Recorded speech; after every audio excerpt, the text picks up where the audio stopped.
Hello one and all, and welcome to Behind the Glass, your weekly automotive podcast hosted by two rather uninformed enthusiasts. No. I'm Sam from the YouTube channel Seen Through Glass. I'm Tony from Gravelwood Car Sales. And you can watch us each week on YouTube. You can also listen to us on Apple Podcasts, Spotify, and most podcast players. We hope you enjoy the episode.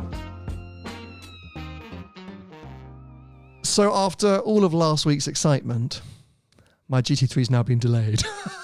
Oh. Yes. So I got an email from Russell at Porsche Guildford. So it's not been built at all? No. So I think a bit of a communication error between the factory and my dealership, Porsche Guildford, which, you know, these things happen. Apparently the dealers, and maybe you know more about this, the dealers can see your sort of timeline a lot better than I can. We talked before about my Porsche and the updates I get there, but they're very limited. Supposedly the dealer has a bit more of an insight in terms of where your car's at. Correct. So the last update I had from him was, oh mate, the car's going to be rolling off the production line on Monday. How excited. Let's get planning. What we're going to do. When are you going to come and collect it? So I was like, woo! And that's why I mentioned in the podcast. I got a bit excited. And then I sent him some dates to check, you know, as to when I could come and will the car be there already? And I'm in the country at this point. And he went, oh, I've just logged back on and here we go. He said, I've just been looking at the progress of your car and it looks like the completion date has gone back a couple of weeks. I don't know why this is at the moment, but my best guess is it had a delay around the paint as the car doesn't seem to have moved past the body shop. New completion date is early November, meaning that I think we'll get your car end of November or early December. I can tell you what's happened. Go on. So it is maybe the paint. I doubt. I mean, they should have the paint in because they make the paint. They'll make the paint up. It is a paint sample colour. It's not a standard, you know. So they've either painted the car wrong and it's not come out properly. Sure. So they've got to start again and repaint it because obviously it's Porsche quality control and they'll make sure it's bang on because they are normally bang on. Or I suspect, which I've heard a lot of recently, not just from Porsche as a manufacturer, all the manufacturer, there's a parts problem. Yes. So I'm actually with you with both conspiracies or theories. My first thought was, right, paint sample colour, they must have got something wrong, or quality control, it came out, said they're not happy, put it back through, so it's dropped back down the line, I guess, to go back through the paint shop once again. But prior to my initial updates from Russell and from Porsche Guildford, I was hearing from quite a few people that their cars were getting delayed because of another parts issue. I'm sure we talked about it briefly on this podcast. Yeah. People were saying, oh, you know, some of these things, I got calls saying, oh, I can't have the lights anymore, I can't have the seats I wanted, or whatever it might be. And I was kind of waiting for an update. So when I got the initial call that, oh, the car's going to be built on Monday or roll off the production line on Monday, I was like, oh, wow, that's worked out well. So I'm not entirely surprised. It doesn't really mess me around too much because I think, like I mentioned last week, I've got a crazy end of the year. So logistically, it kind of helps me to be towards the end of November, early December. It does mean my initial first drive video might be quite cold and damp, but that was always going to be the risk collecting my car at the end of the year anyway. Never drive fast enough to really worry about cold and damp anyway. I mean, you might as well pick it up in the snow. It made no difference to you. That'd be lovely, actually. You go the same speed in the snow as you're doing the drive. Oh, I know, good point. But, you know, I'd still enjoy it. It's about the emotion of the drive, Tony. Yeah, so it doesn't faze me at all. I will, I guess, start to not get concerned, but start to be a bit like, ugh, if I get another delay at the beginning of November. If he's like, oh, I've just checked on, it's still not being built. It's still not past the body shop. It's now saying beginning of December. But I think that's all right, mate. I mean, why do you want to take delivery of a supercar or a super sports car in the middle of winter? I mean, let it roll into next year. Because of my business, Tony. Well, ladies and gentlemen, you'd have to hang on. No, but I have so many plans in place for the end of this year and next year. A lot of them travel related, but also that revolve around that car and specific events and places I want to go and things I want to do. That, look, I can be flexible. Of course, but it will be annoying if it keeps getting delayed. You know that I'm still all right as we are, but as I say, if it starts to get pushed back into early next year, well, there's times I'm going to be like, when am I going to get this car? Like, anyway. Yeah. It is what it is. Yeah. So after, say last week's big, like, woohoo, it's coming. It's still coming, just a bit later. Yeah. So we'll have to wait and see.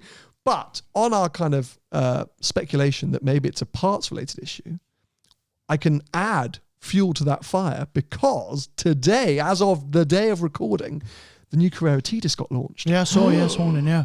So I sort of half tried to tease that a few weeks ago when I did the GT4 RS video because as I collected that car. Waste of time car that is, but okay. Are you mad? No. I didn't like the old Carrera T, did I? Did you not? Oh, it's a pointless car. Why is it pointless? It's just an end of a run. It's like, it's Porsche just saying, well, we need to get rid, well, maybe not get rid of all these parts because they probably ain't got none. We need to try and make a final run of something. Let's just clog a load of crap together, make it a little bit lighter, and we're basically, it's a Carrera S. Or a worse GTS. But it's neither. It's actually neither. It can't be neither. It's a better Carrera, is what it is. Right, and a worse GTS. No, it's not even close to being a GTS. Like, it's nowhere near being a GTS.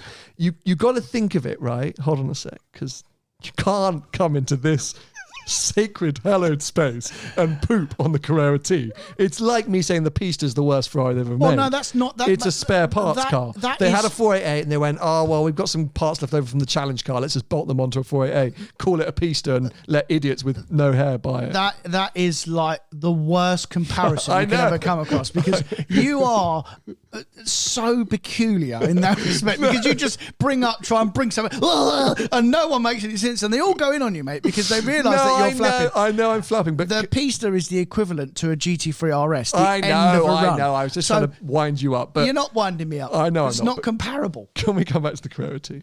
Of course, because you need to understand better what it is. Firstly, I know what it is. No, I agree. A marketing. It's a complete rip-off. No, it's not. No, because I think with the 992 generation, it's way more relevant than the 991. And why? Because for the 992 Carrera, you can't have manual, you can't have PASM, you can't have rear wheel steer, and you can't have the vectoring, I think. Anyway, there's a lot of options which you specifically cannot have on the Carrera. And when I drove that base A911, the no-optioned base 911 Carrera. Loved it. At the start of the year, adored it. Loved it. But I said it would be a little bit better if it was just, if I could tick a couple of the driver's options. Right. Yeah, PASM being one, lower the suspension a bit, lower the ride height a bit, just a few things that just sharpen it up. Right. Well, now we have Carrera T. Right. So it sits between, but definitely below Carrera S. You go 911 Carrera, Carrera T, Carrera S, Carrera GTS. Right. So I bet it won't sit below by the time you spec it up. Price-wise, I spec'd one up this morning around 112 grand. Right, so it's above a G. Yeah, it's above an S then. It's 8.5 grand more than an S. Right. So it doesn't sit below it then. No, I'm just talking about performance and usability and all that kind of stuff. It won't I'm be not talking about faster price. than an S. No, definitely not faster than an S. No, so definitely what are you talking about performance then? No, I said not performance. I'm talking about price. I'm talking about performance. You don't really know what you're talking about. No. I'm talking about where you position them in your head. Right. So where you positioned it is under an S, but it comes over an S. I meant power, because it's less power than an S, mate. Yeah, it's less everything. It's less everything. It's worse. No, but it's more money. The only way to have a Carrera T, is the full lightweight option. This is why I think I didn't end up keeping my car. Right. You've got to have bucket seats, rear wheel steer, no rear seats, lightweight glass, like everything. Just tick every lightweight option, because then what you get is a really, really nice and engaging sports car. Fair. If you do that, by the way, in a Carrera T, it will become awfully close to a 911 GTS in terms of price. So you get a worse car for similar price. And we have both said, you particularly, that the GTS is probably the best 911 in the range because it's an everyday GT3. So if you want a stripped out, yes, you did. If you want a stripped out, no compromise car, you buy a GT3. Why do you want a Carrera T with a stupid turbo engine in it? I questioned whether the GTS could be more applicable on most roads. I don't think I particularly said or validated I would have a GTS over a GT3 because I've bought a GT3, not a GTS. So that would be a bit of a weird thing for me to come out and say. But I've asked as to whether maybe it's a bit more road compliant, etc., etc. It is. The difference is, as I say, the Carrera T, in my mind, only makes sense. Now, okay, actually, because you can get the GTS these days with the lightweight package. Yes. But that is going to be... That'd be more money. 30 grand more, I think, than a Carrera T. And for me, the appeal is the low power, is the back to basics 911. Right. That's the thing with the Carrera T, is that it's quite nice having that power, that setup, that weight with the manual gearbox in a light form, it feels simplistic. And when you say low power, it's 400, 420? 380. It's 380. 380, yeah. Right. Made a mistake there, didn't you? No. Ready to go in, weren't you? No, I weren't ready to. I weren't ready to go at all because what's the standard Carrera S? Is it 450 then, standard one? And I think the other one's a 480, the GTS. GTS? Yeah. Let's have a quick look. The problem is, mate, as well, let's be serious now. Porsches in general... 473, the right, GTS.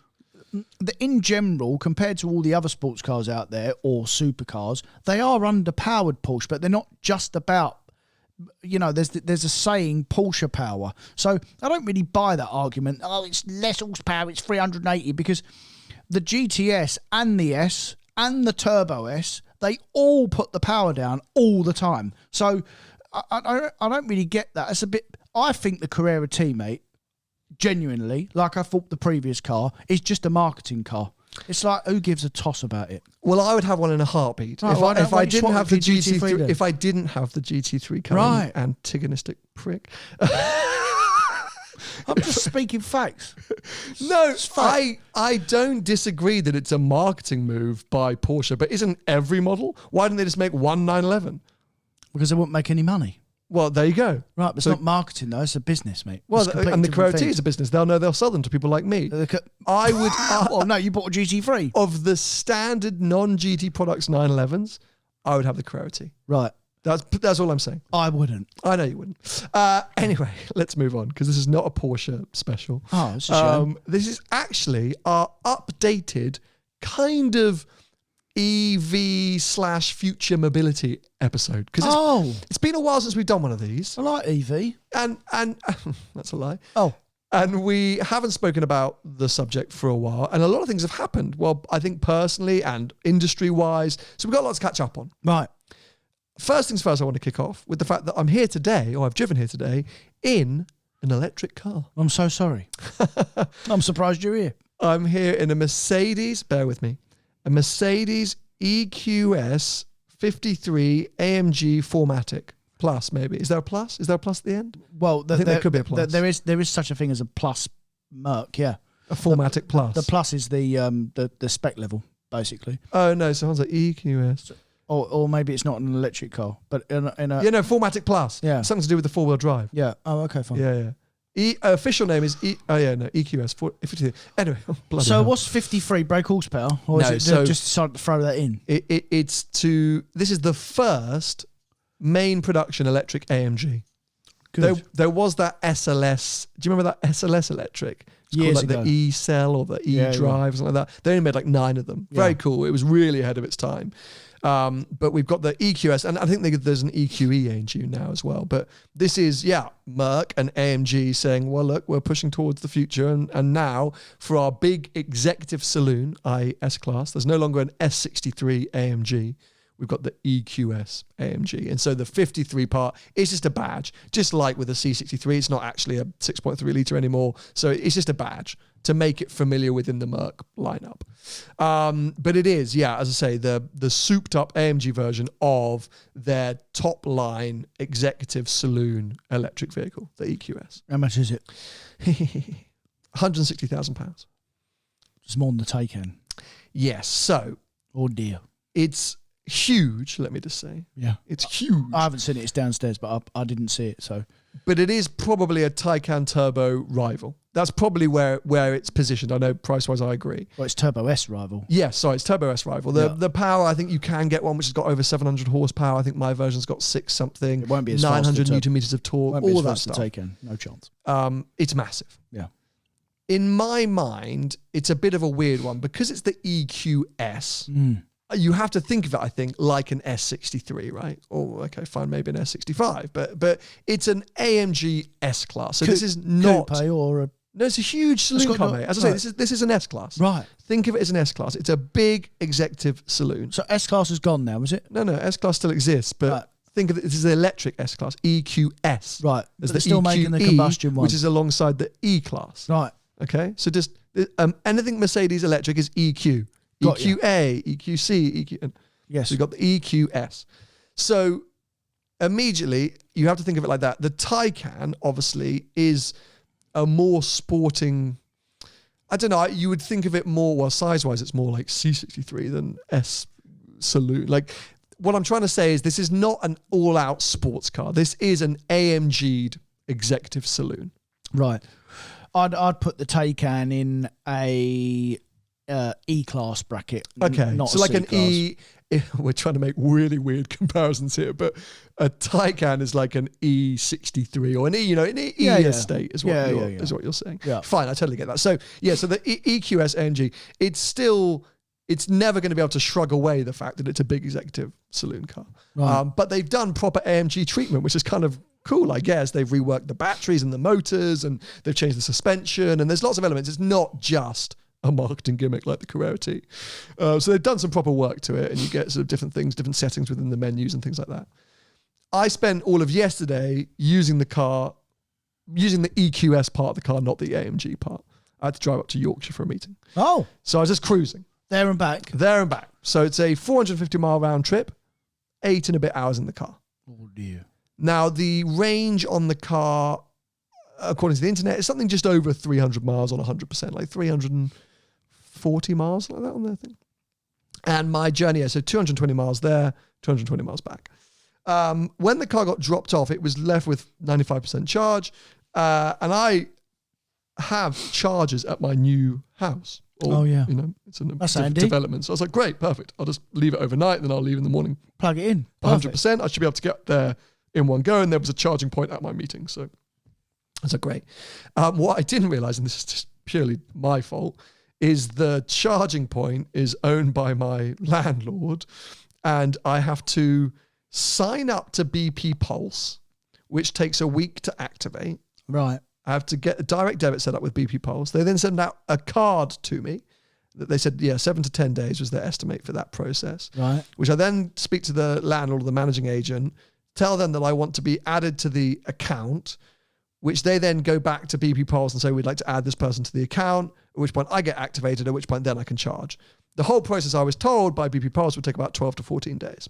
I was like, that's working days as well, by the way. Yeah. So that's 3 weeks. I was like, I got the car for 4 days. So bit of a fail on that side. I was like, okay, so I can't charge at home. So I was immediately like, oh, this is going to be a disaster. Like because I think that's the feedback we've been getting, or at least maybe some of the assumptions, or what's called the summaries that we've made recently, is electric cars make sense if you can charge them at home. Yeah, they make more sense. Yes, I don't think they make complete sense, full stop, but they just make a bit more sense for sure. So I was like, oh, okay. Anyway, I thought, I'm not going to get stressed. I'll set off in the morning, see how I get on. I will immediately come out and say, I had a fantastic experience with this car. Brilliant, mate. It's a joy. It is so overly spec'd or overly full of tech. Yeah. It's like terrifying. Right. It's actually distracting. The first hour in the car, I must have nearly rear-ended people, crashed into a telephone post, had a head-on with a bus because of the amount of toys and things going on. Right. Lights illuminating out the side, things bonging, screens moving. I mean, it was just like so overwhelming. But once I settled into that and got the car set up how I wanted it, I was like, this is lovely. As you would expect from an executive Mercedes saloon car. Yeah. I'm sure if I got into a brand new S-Class super premium luxe line, I'd be just as impressed. Right. It was just lovely. Yeah. Radar guided cruise control, steering assist, some level of, automated driving. No, it was very impressive. Yeah. But more impressive was as I left the house, I think my range read, I need to check the footage now. I think my range read 273 miles and I had 220 miles to go. Every other electric vehicle experience I've had, the minute I start driving, that range depletes immediately. The Mercedes grew. I would have happily and easily made it to my meeting with 70 miles spare in range. Good. Breezy. And that was rush hour traffic, motorway driving at the speed limit. But I had massage seat on, I had the music on, I was playing with all the functions. I was full, I did not hold back. Absolutely glorious.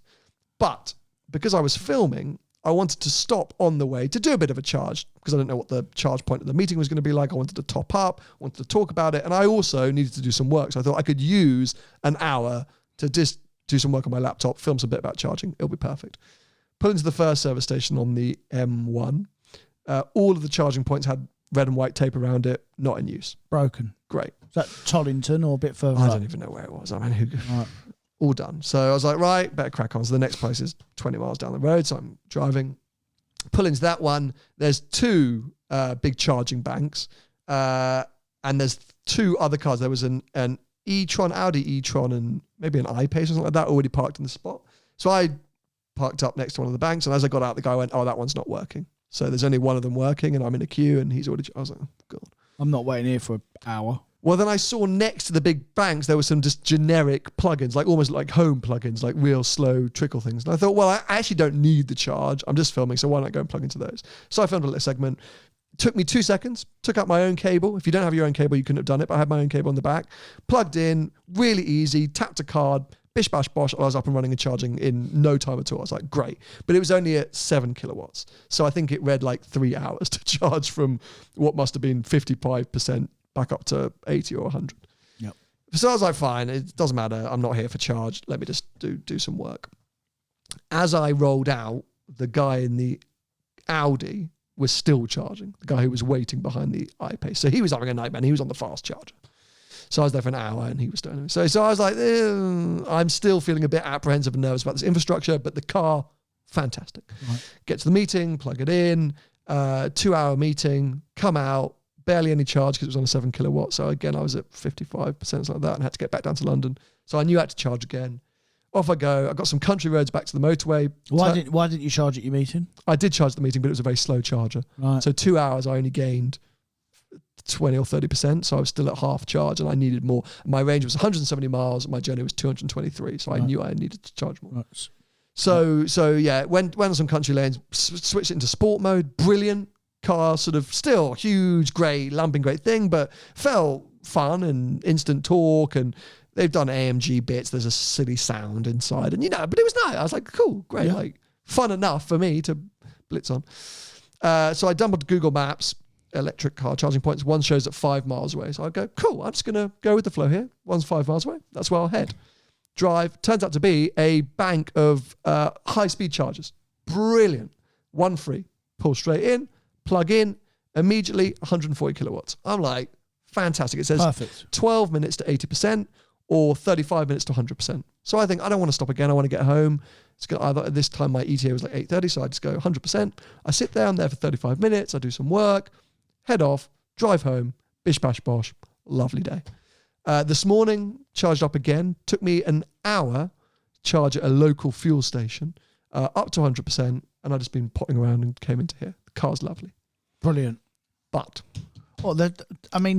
in that 4 or 5 minute segment that you was talking then, there was so many buts in that, but I'm glad you're going to say but, because if you weren't going to say but, I was going to say but. So carry on. So firstly, I added an hour and a half to my journey yesterday. That was the first thing. So what was an 8-hour round trip? At least. I timed, calculated 35 minutes at the first stop, an hour at the next. Okay, fine. So an hour and a half to my journey time. So that was a ball. I didn't have range anxiety, I have to say, because I lucked out with the charge on the way back. I didn't have range anxiety, and because the Merc's range was so good, it wasn't suddenly randomly depleting. I left the services on the way home with whatever, like 80 miles buffer between my destination and the range, and I got home with 96 miles left in range. So that is fantastic, and good. That was reassuring. It means it's accurate at least. But this morning, my charge from very, very short to whatever, and I screenshot this, I took a photo. Hold on a sec, I want to get this right. Was 82 kilowatts to 93%, took me 56 minutes and 26 seconds, cost me £53.66. Can I just tell you something? I know it's a different vehicle, but there are other vehicles that, or they're not 160 grand vehicles, but my van is 70 quid to fill up with diesel. It does over 500 miles. Mm-hmm. And I haven't got to sod around waiting an hour and 40 minutes all the while to keep waiting for it to charge up. So here's my summary with this car, right? Brilliant car. Fantastic car. Should be for 160 grand. Well done, Mercedes. Brilliant. But they do still make the S-Class. You asked that question earlier. Yeah. And they make the S-Class for 60 grand less. Okay, so you can start 93 grand, I think it starts in. Yeah. So you're paying 60 grand for more inconvenience, firstly. So you can get a combustion engine S-Class for less, which I'm sure, and I don't know for certain, but I'm sure has just as much impressive tech. I'm sure is just as nice. Well, it 100% will have the tech because that's the benchmark S-Class. And if you buy the diesel one, you would have comfortably have gone up there and back on a tank of diesel in a diesel S-Class for sure, mate. So you would save time in the combustion engine car. You'd save money at point to purchase. So what you're saying there, you definitely save money on fuel. And save money on fuel. Yeah. Now, we have to look at the AMG angle because this is an EQS AMG. There isn't an AMG S-Class at the moment, but there is the Maybach. So if you want to get the Maybach, it's got the V12 in it. That is more expensive than the EQS. I think they start 170 odd grand. Different level of car though, that. Well, is it?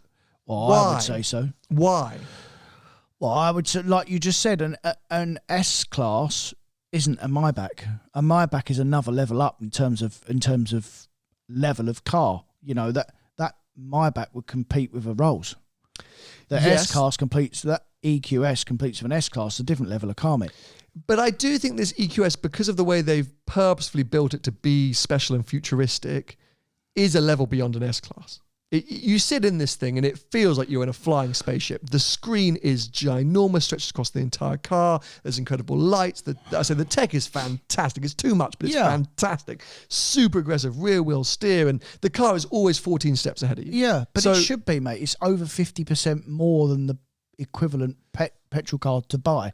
So start with. I don't think there's a straightforward comparison to make, but the reason that I want to talk about this is that it brings us on to the wider question about price of EVs. Because not only, so there's not a direct comparison, but not only is it more expensive than the combustion engine equivalent, theoretically, but we also know from a lot of research that actually, even if you're saying, well, yeah, but it's worth it because I want to go greener and, I want to make this switch and I want to make this change. Actually, to create the EQS emits more carbon for the first 100,000 kilometers than buying a 500-mile or brand new on the forecourt S-Class. Correct.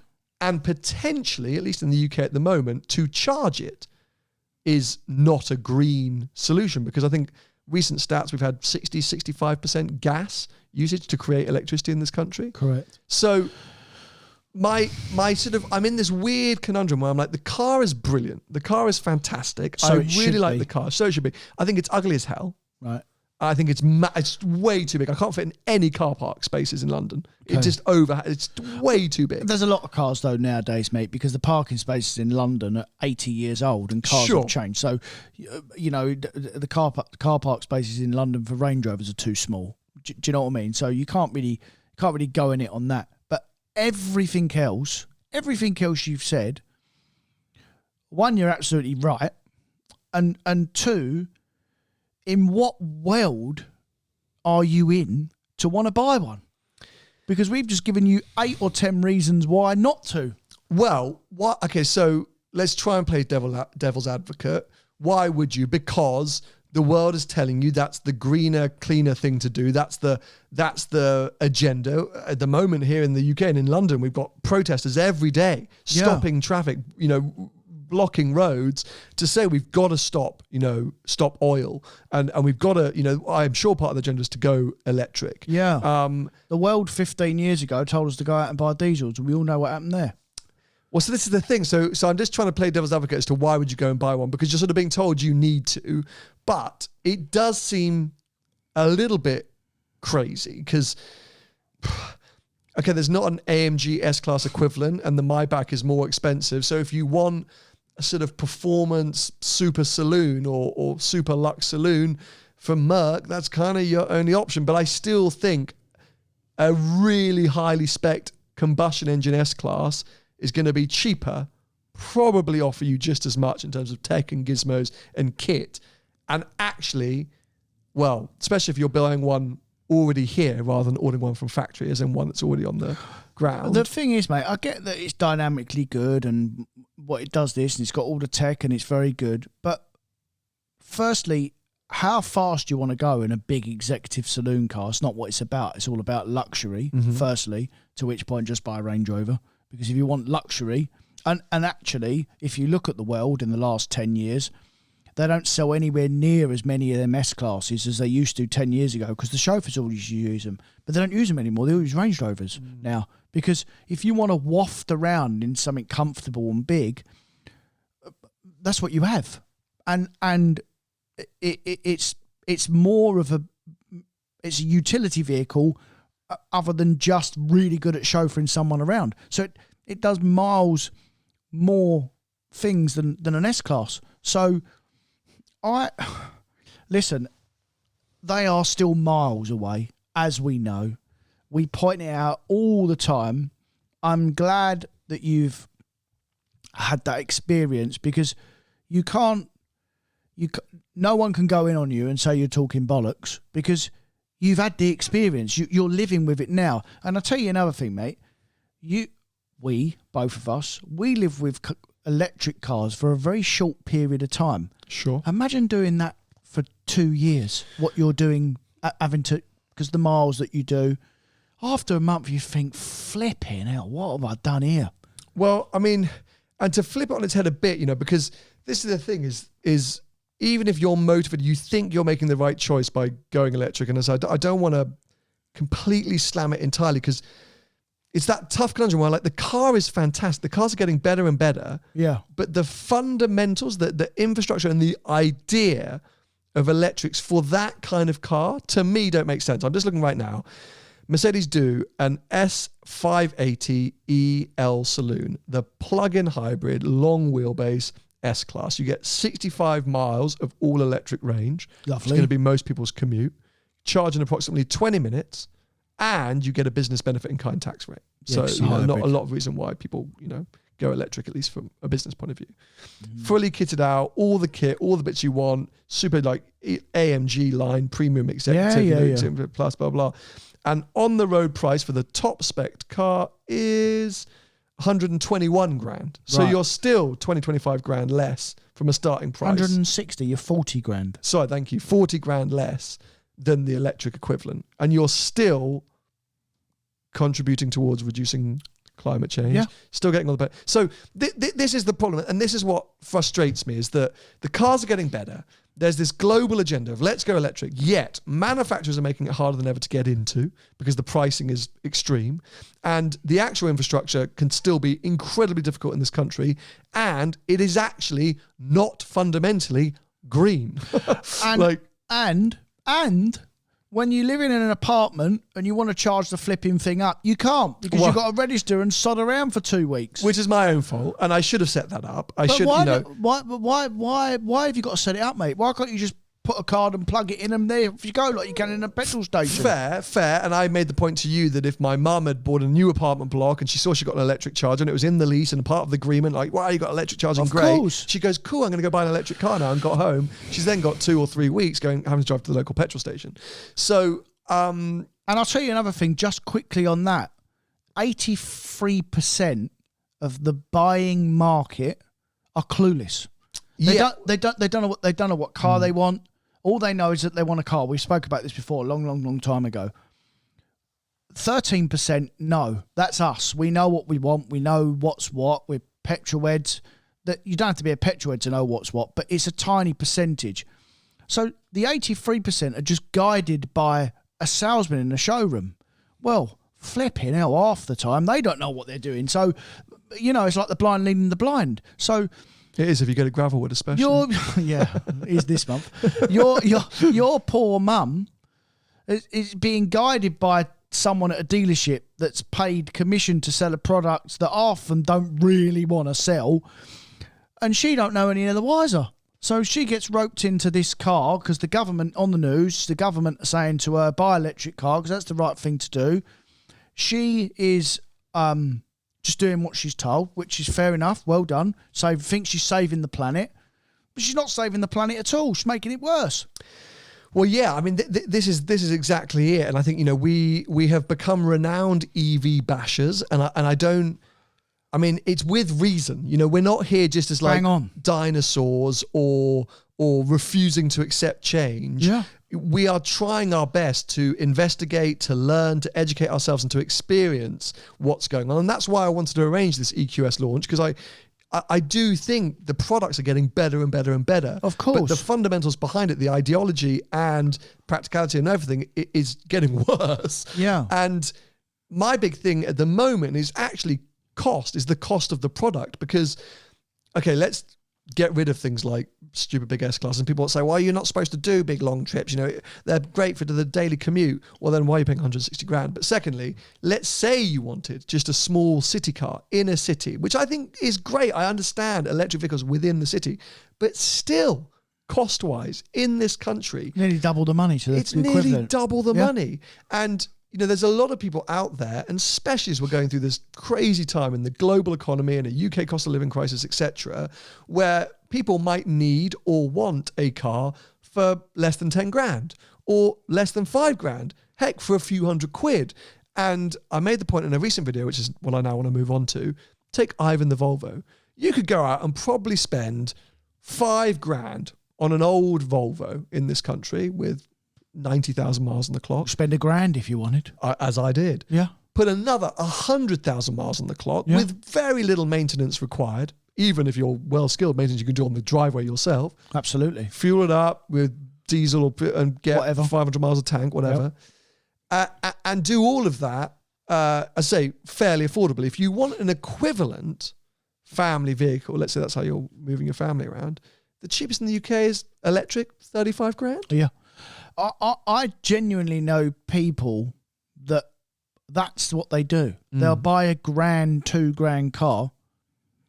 Some of them, by the way, have got more money than God. Sure. As in, they can buy whatever they want, but they're just happy driving around they're not interested. They dress like in really casual. Not Balenciaga. No, they're not. They're literally not interested, mate. Sure. But so and they just it's literally used as a tool. They drive it until it blows up. When it blows up, they just leave it and go and get another one. But I mean, that's an aggressively rich thing to do. Well, it's not. It's 1,500 quid. Sums up your friends. No. But hold on a sec. What about the people, mate, who for 1,500 quid is a ton of cash? What about the parts of the world where we're sitting in a first world country? We're in a high net worth country. Absolutely. And there are parts of this country, but also many countries around the world where you need to be able to buy cars for 500, 600 quid. Heck, what about first cars, right? Well, I was spoiled growing up. My parents said, okay, cool, you got a couple of grand, like go and find yourself a car. Unbelievable. But no matter what, like buying first cars, it's matters of hundreds of quid. It's cheap. Yeah. Mine were. You can't go and buy a cheap, fun electric car like for your first car. Like it's not a thing, even a Fiat 500e. So that's my big bugbear. So look, and you can't say to us that in 15 years' time you will be able to, because they've loosely been out nearly 15 years now, and they're still expensive. Well, and also that brings us on to the whole question, which is maybe a debate that I want to move on from for a second, which is, battery life, battery longevity, running, all of that side of things. So, an 8 to 10-year-old electric vehicle, we're still not entirely sure exactly what that looks like. Well, I can tell you what it's like, because I know someone that runs a Nissan Leaf, which has had it, dead, does 40 miles to a charge. Okay, so look, rather than just being bashers, EV bashers, which we really are not trying to be. Yes, we're are. just no, you are. We're trying to speak from experience. Well, it doesn't work. That's why.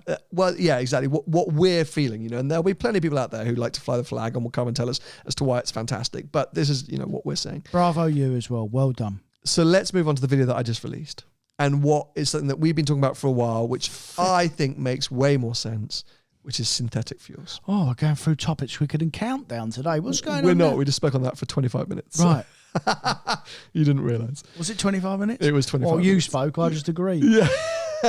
So I can't get word in edgeways, this bloke. Synthetic fuels. Oh, you want to talk about you want to start with synthetic fuels? No, because you're much more educated than me in general, and you wouldn't believe it though.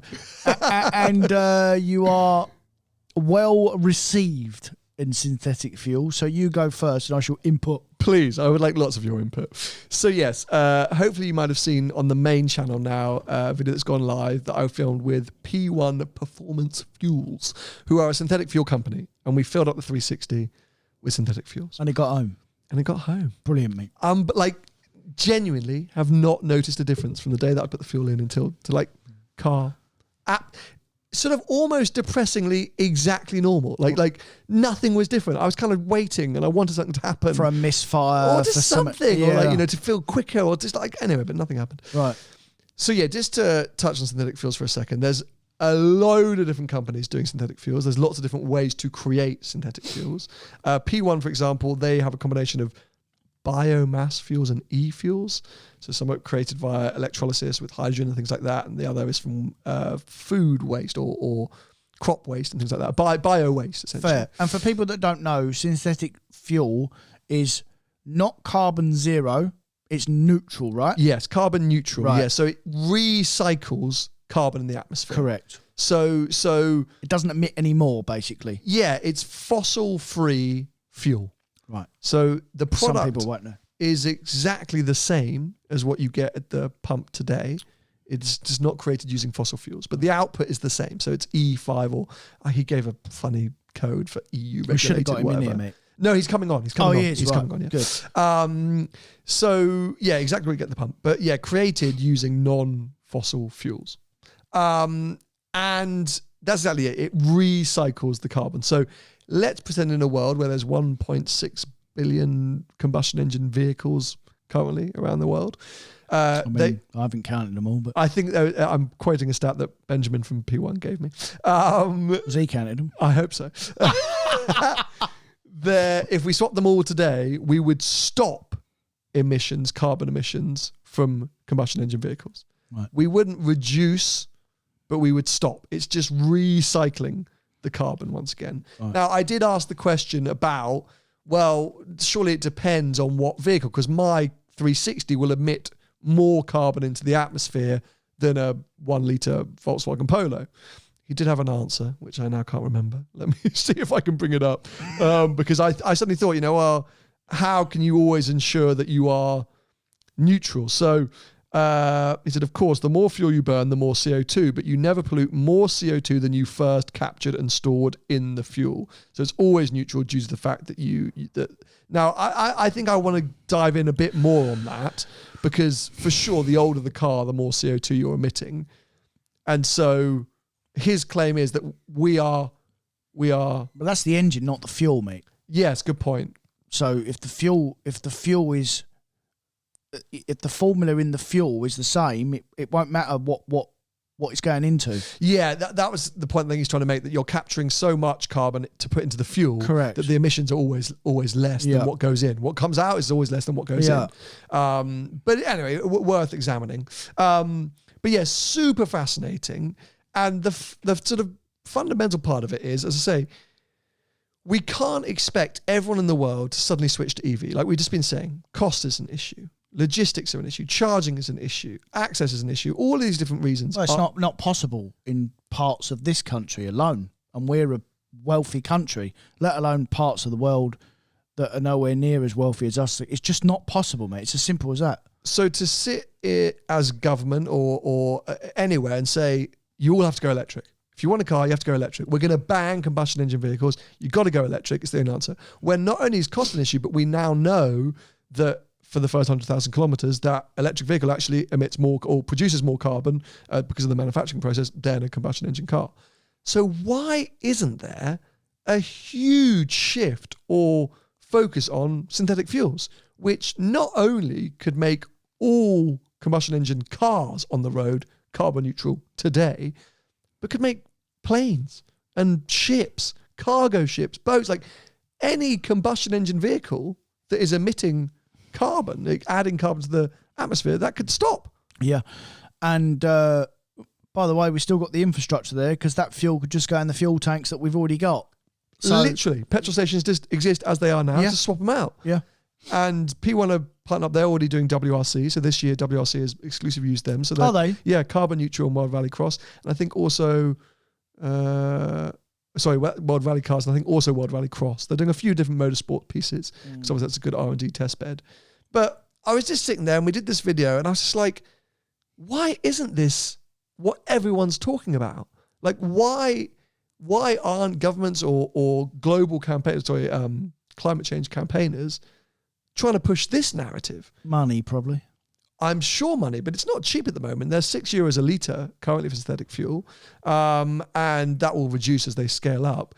But I guess, Shell, BP. They'll already be on it. We spoke about this before. They'll already be on it, but is there a money incentive from them? Because if they're pushing back against it, but they're not going to want EVs any more than they're going to want synthetic fuels. Well, some of them do, because if you look what they're advertising is that, especially I think it is Shell actually.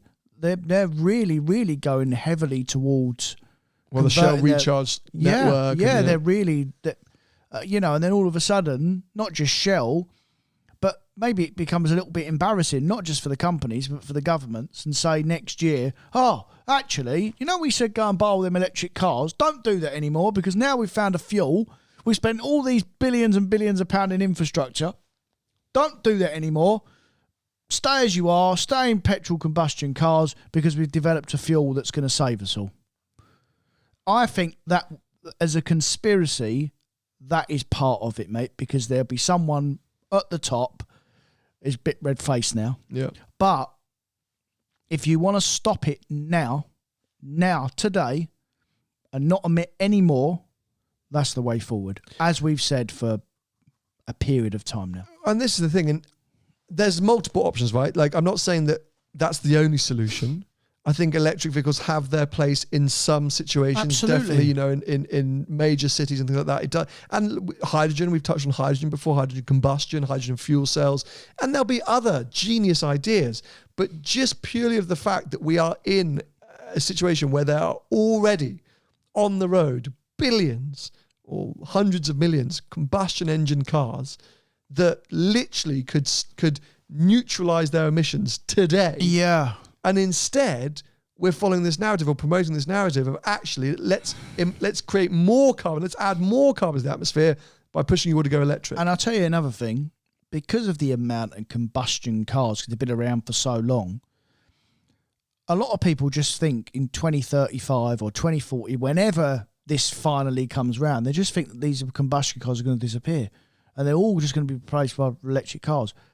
They'll still be around in our lifetime, mate, combustion cars, because I know it's a little bit of a silly analogy, but look at horses. Mm-hmm. They're still greatly around. 100 years ago, they were pulling us around in carts. So you can't get rid of something that's of a mass. Definitely can't get rid of horses. But but in general, you cannot kill the horses. We don't need them. Kill everything. Yeah. You can't get rid of 1.6 billion cars. No. Most of them have depending on what country you're in, I guess, a 15 or 20 year cycle. Most modern cars, they're about 50 and then they die, roughly. But there's still a lot of cars in different parts of the world that are 40 and 50 years old. They're still roaming around completely fine. Exactly that. Yeah. And a big thing that I was asking Benjamin from P1 about was, they still require electricity. For some of their process, they still require electricity. And therefore, to be truly carbon neutral, it needs to be green electricity, which is where they're currently at. But that's at their sort of demo plant. To really scale up, and they're not the only company. That's the important thing to say. They're not the only company doing this. But for any of these people who need electrolysis, they'll need that green electricity. But if you were to go and create a solar farm in the Sahara Desert or a wind farm in the middle of the Atlantic Ocean or whatever it might be, to then transfer that electricity around the world is much harder than building a fuel plant next to that solar or wind farm or whatever and making it fuel and then transporting the fuel around the world. Yeah. So it's much more realistic to be able to generate and use green electricity in the process of creating synthetic fuel than it is claiming that we're going to all be able to rely on electricity as a what's it called? Not nation, as a humanity, as a whatever. For the whole world to suddenly go electric when it comes to cars. No chance. Yeah, seems massively unrealistic. So I said it in the main channel video. I think it's our responsibility as car enthusiasts to really start spreading the word about this and pushing the agenda for synthetic fuels. Yeah. And it doesn't have to be P1 unless they start paying me. Hello, Benjamin. There are other options. I think Padillo from F1 is doing cool stuff. We know Porsche are trying to put big money down in Chile. And that's because, again, they can create green electricity there because of the climate. Yeah. Because we're the people, right, who have influence within car buying decisions. Yeah. Yeah. Which is scary, isn't that, when you think about it like that? You know what else will maybe swing it a little bit more as well is when motorsport are heavily fueled by it as well. I'm not just talking about F1. F1 will play a really big part because it's a world sport recognised, but other series as well. You know, we've seen that. What a disaster! What's that? E-racing? What's that? Formula E. Formula E. What a disaster that is. So that's not working.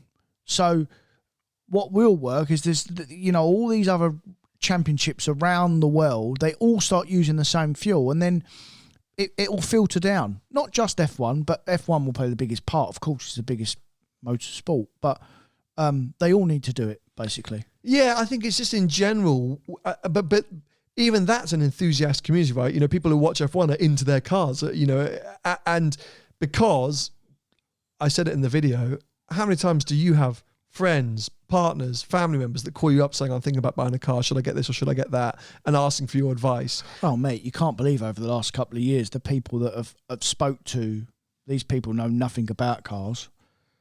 Should I buy an electric car yet? How many times I've had that? It's all saying go green and we should buy an electric car.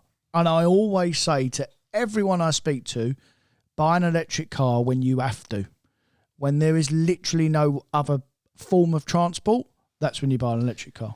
But that's why I think we should, as a group of people, be pushing for other options. As I say, you know, not only to keep the cars that we love on the road, like my 360, but also to create possibilities and options for people who can't afford to change their car or can only afford to get into cheaper cars or whatever it might be, that logistically can't run an electric car, whatever it might be, but also want to help stop carbon emissions today. Yeah. And if we're all here advising our friends and making noise about it and increasing that discussion point, it's going to become on the more, more people are going to talk about it.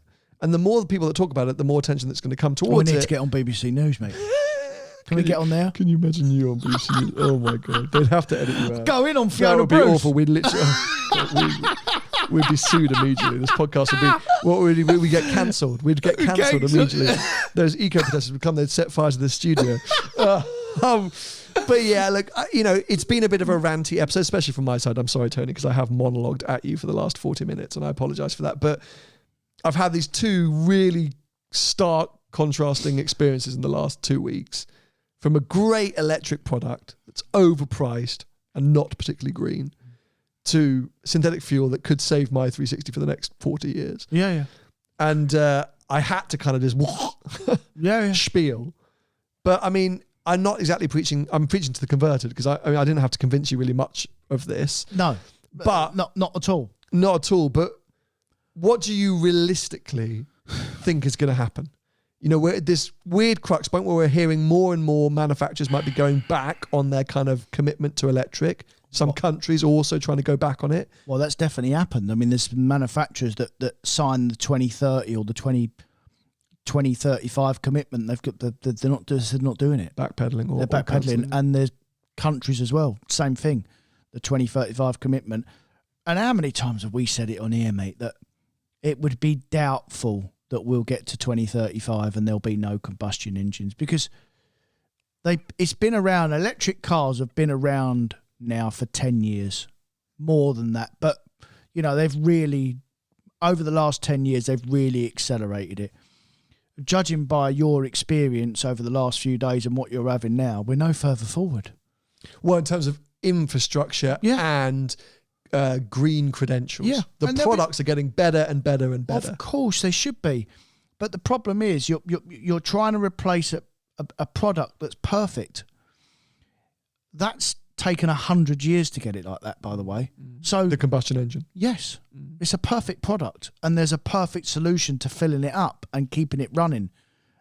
the only thing that isn't perfect is what goes in the car, of course.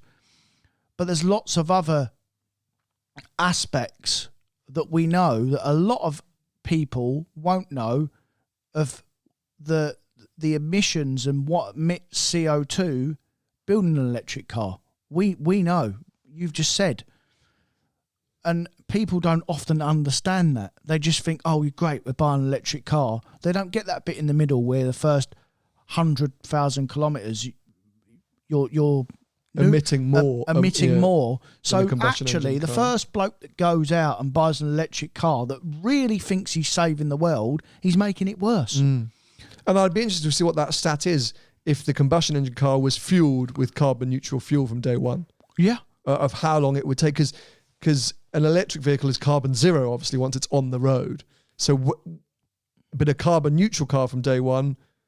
So do you see what I mean? Like, I'd be interested to see that stat. Yeah. But well, if obviously all you've got from a combustion car, if it's got carbon neutral fuel, is the building of it. That's what it emits. Manufacturing. The manufacture, which supposedly is less than an electric vehicle. Well, it will be less. Yeah, which was the Volvo research, wasn't it? Yeah. Not just that, mate. It's that we know about the mining of batteries and trying to get the plates and the I don't know the full technical bits, but to actually get that, you can't believe how much tons of CO2 it uses to get that.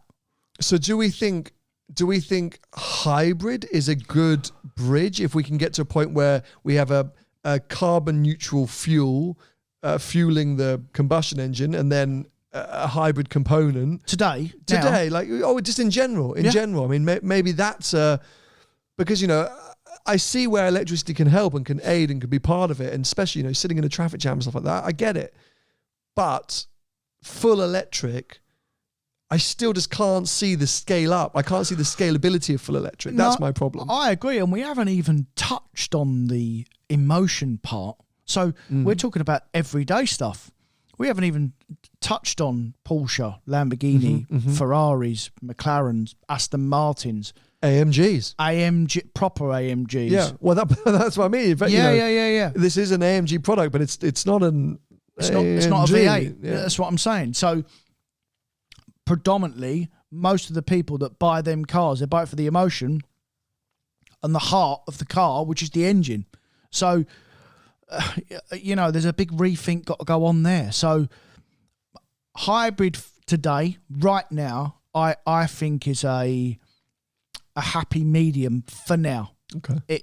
And if they can put that fuel in, then actually, technically, it's not carbon neutral, is it? It's less, because when it's running electric, what I would like to know though is we know that obviously the making of the batteries and the electric emits so many tons of carbon more than a normal combustion car.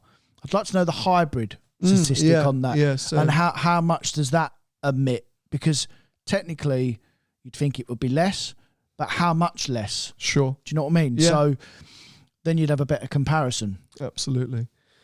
Oh, well, look, there's so much to still figure out, and we could talk about this every single week. We really could. And as I say, apologies firstly for the monologues, but secondly, if we come across like EV bashers, but yeah, it's just based on our experience and our learnings. I wonder as well, and I often think about this, and I would be the first to admit, if I was wrong about something in general, I will hold my hands up. I always say that I am very rarely wrong, which is true.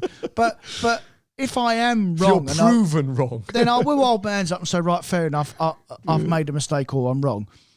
I wonder if these EV people are just so blind to the fact that they're so brainwashed that EVs are definitely the way forward, or whether they're actually thinking, well, actually, there's a point.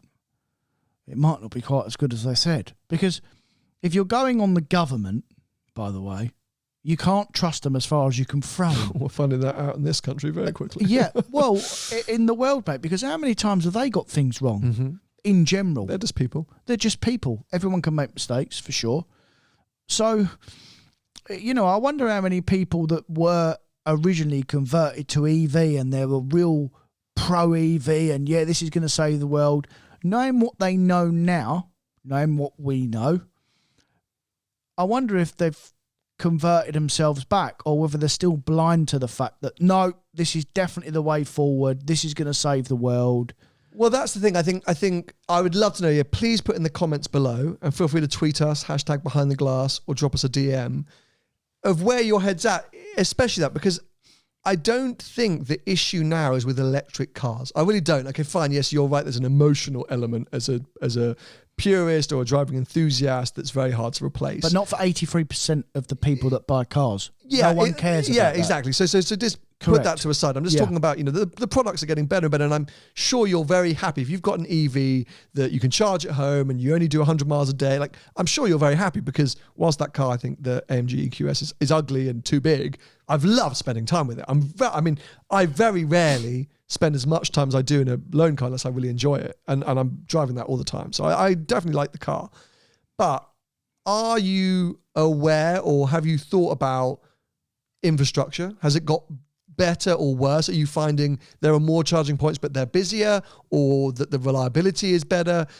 And also, are you aware of the fact that actually to be in your brand new EV has emitted more carbon, that you're on a bit of a catch-up gain with a cheaper, more affordable but just as capable combustion engine vehicle? Yeah, and let's have a serious conversation in the comments as well, not just people that that are just going to go in on everyone. And let's have a proper conversation in the comments amongst you all.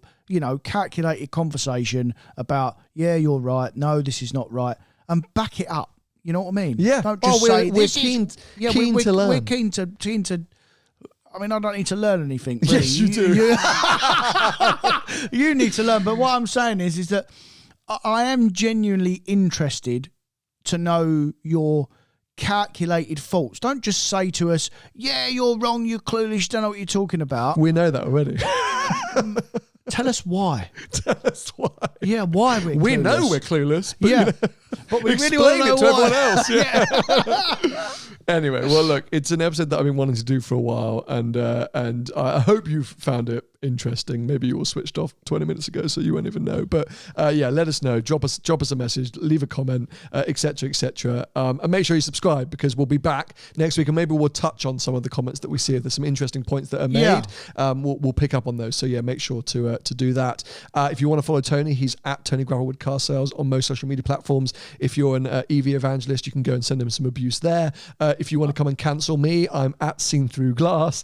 You can have a go there. If you want to throw paint over my house or my cars, well, I'm not going to give you those addresses, but I will. I'll be happy. We'll be I'll back come and help you. for another episode next week. Bye bye. See ya.